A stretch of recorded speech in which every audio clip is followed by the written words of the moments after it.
किसान भाइयों, आज की वीडियो में हम जानने वाले हैं अगर हमारी गेहूं की फसल 40 दिन से लेकर 60 दिन के बीच की है, यानी 40 से 60 दिन के अंदर आपको गेहूं की फसल में कौन कौन से ज़रूरी काम करने हैं, कौन कौन सी खादों का इस्तेमाल करना है, कौन कौन सा छिड़काव करना है, कौन कौन सी चीज़ें हमें स्प्रे के रूप में देनी है।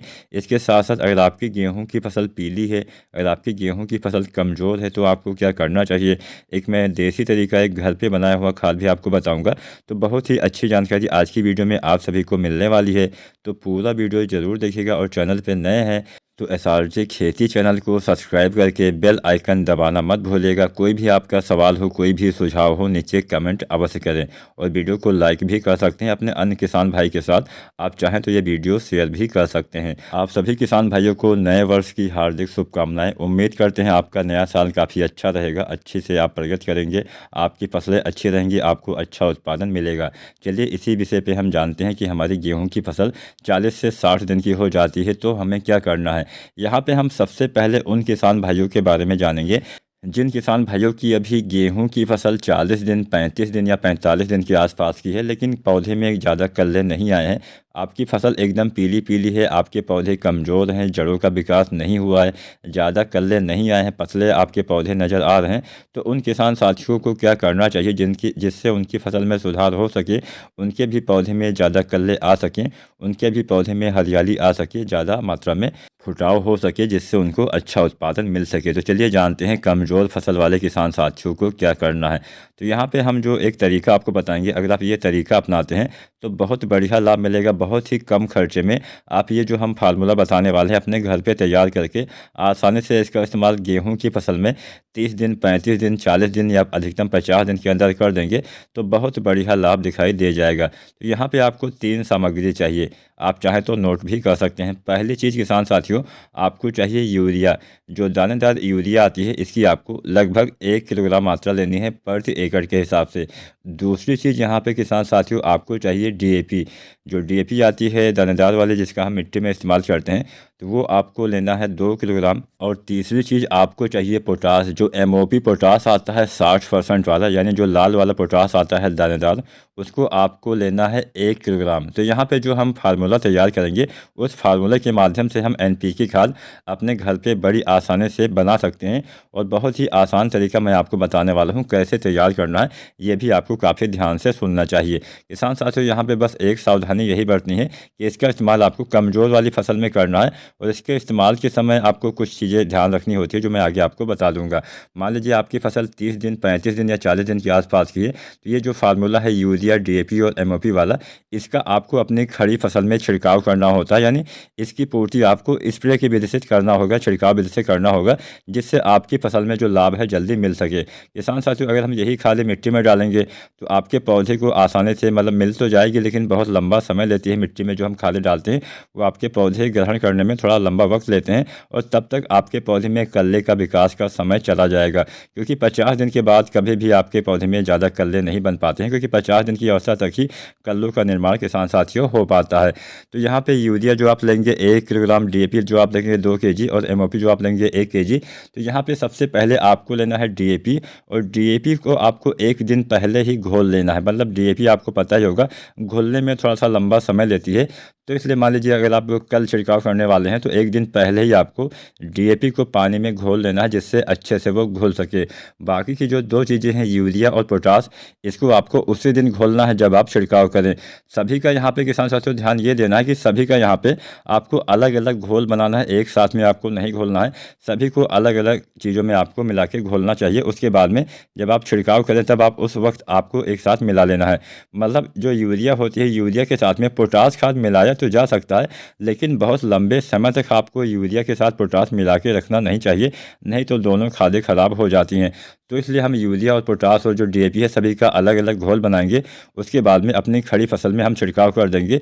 इसके इस्तेमाल से किसान साथियों जो हमारा फार्मूला बन के तैयार होगा, उस फार्मूले में 64, 46, 60 का रेशियो रहने वाला है। यानी जो नाइट्रोजन है 64% रहेगा, जो फास्फोरस है 46% रहेगा, और जो पोटेशियम है, पोटास है, वो 60% रहने वाला है। यानी काफ़ी बम्पर फार्मूला आप अपने घर पे बहुत ही कम कीमत में बना के तैयार कर सकते हैं। और अगर आप इसका अपनी कमज़ोर फसल में इस्तेमाल करते हैं तो इसमें नाइट्रोजन भी काफ़ी ज़्यादा मात्रा में है, जिससे आपके पौधे में जो पीलापन है वो भी दूर हो जाएगा।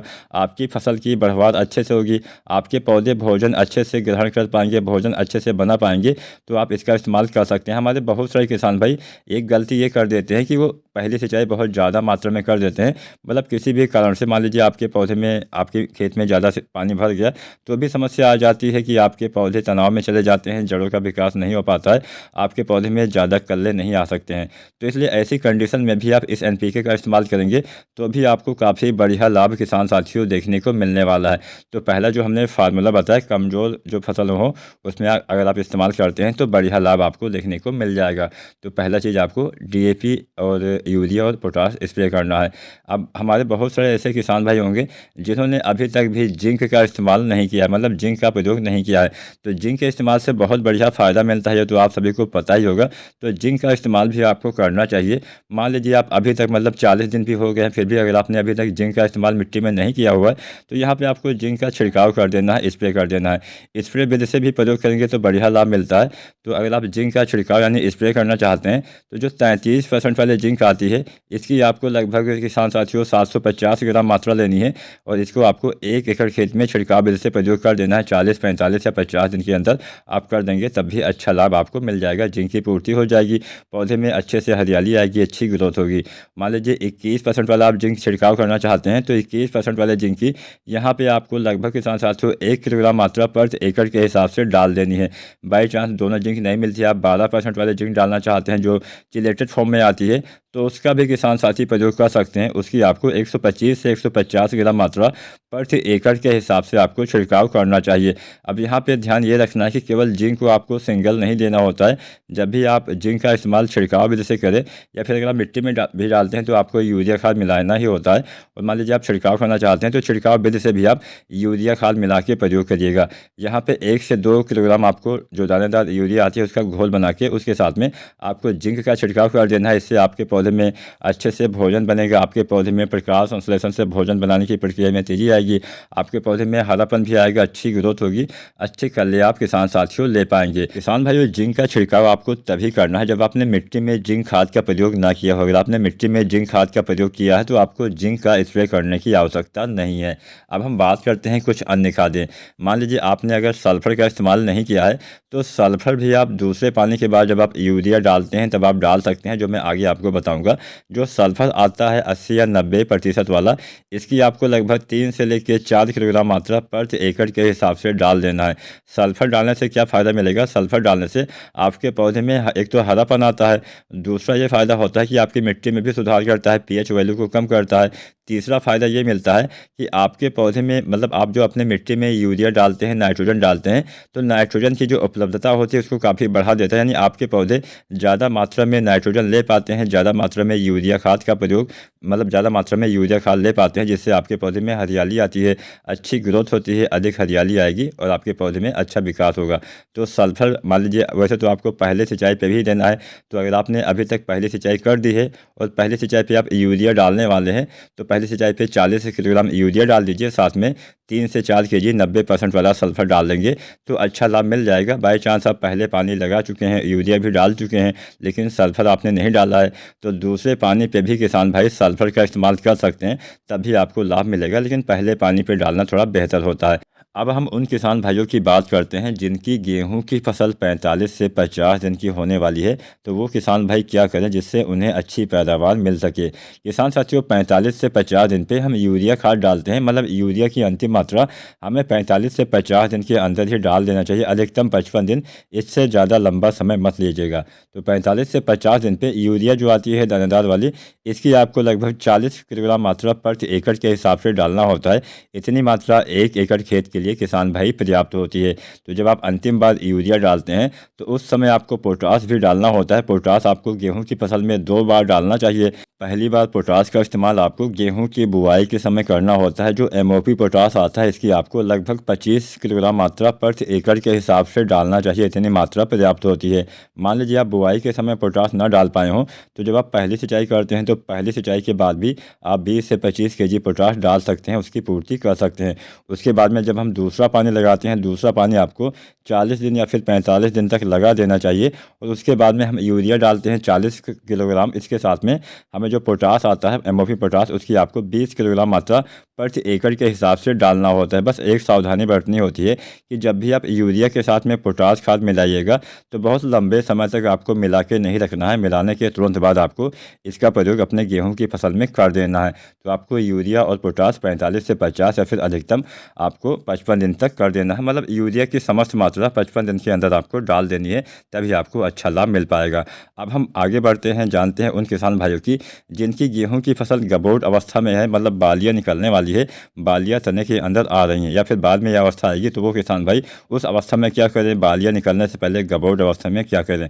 तो गबोट अवस्था में पहली चीज़ आपको डालनी है एनपीके। जो एनपीके आता है 05234, इसका इस्तेमाल हमें गबोट अवस्था में ही करना चाहिए। मतलब बालियाँ जब तने के अंदर बनना चालू हो जाती है, जब हमारा तना थोड़ा सा मोटा होने लगे, गोल होने लगे, तब आपको एनपीके 05234 का इस्तेमाल करना चाहिए।